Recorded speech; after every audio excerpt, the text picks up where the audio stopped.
July 3ರಿಂದ ಅಧಿವೇಶನ ಆರಂಭವಾಗಲಿದ್ದು ರಾಜ್ಯಪಾಲರು ಸಂದೇಶ ನೀಡಲಿದ್ದಾರೆ. ಜುಲೈ 7ರಂದು ಸಿಎಂ ರಾಜ್ಯದ ಮುಂಗಡ ಪತ್ರ ಮಂಡಿಸುತ್ತಾರೆ.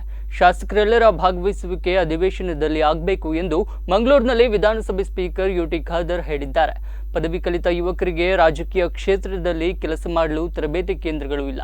ರಾಜಕೀಯ ತರಬೇತಿ ಸಂಸ್ಥೆ ಪ್ರಾರಂಭಿಸುವ ಯೋಜನೆ ಇದೆ. ಮುಂದಿನ ದಿನಗಳಲ್ಲಿ ಈ ಯೋಜನೆ ಜಾರಿ ಮಾಡಲಿದ್ದೇವೆ ಎಂದರು. ಟ್ರೈನಿಂಗ್ ಸೆಂಟರ್ ಅಂತ ಎಲ್ಲಿಯೂ ಕೂಡ ಇಲ್ಲ.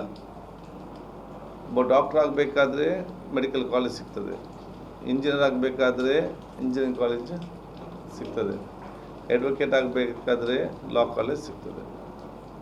ಅದೊಂದು ರಾಜಕೀಯವಾಗಿ ಮತ್ತು ಒಂದು ಸಹಕಾರಿ ಕ್ಷೇತ್ರ ಹೇಗೆ ಕೆಲಸ ಮಾಡಬೇಕು ಗೌರ್ಮೆಂಟಲ್ಲಿ ಯಾವುದೇ ಒಂದು ಟ್ರೈನಿಂಗ್ ಇನ್ಸ್ಟಿಟ್ಯೂಟ್ ಅಂತ ಕರ್ನಾಟಕದಲ್ಲಿ ಎಲ್ಲಿಯೂ ಕೂಡ ಗೊತ್ತಿಲ್ಲ.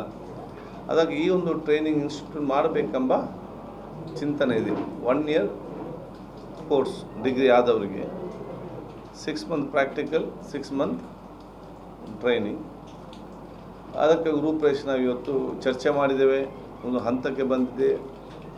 ಸರ್ಕಾರ ಜೊತೆ ಮಾತಾಡಿಕೊಂಡು, ವಿಧಾನ ಪರಿಷತ್ನ ಸಭಾಧ್ಯಕ್ಷ ಮಾತಾಡಿಕೊಂಡು ನಾವೆಲ್ಲ ಒಟ್ಟಾಗಿ ಈ ಒಂದು training institute, political training institute Karnataka political training institute and governance ಅಂತೇಳಿ ಪ್ರಾರಂಭ ಮಾಡುವಂಥ ಯೋಜನೆ ಇದೆ. ಮುಂದಿನ ದಿನ ನಾವು ಅದಕ್ಕೆ ಚಾಲನೆ ಕೊಡ್ತೇವೆ.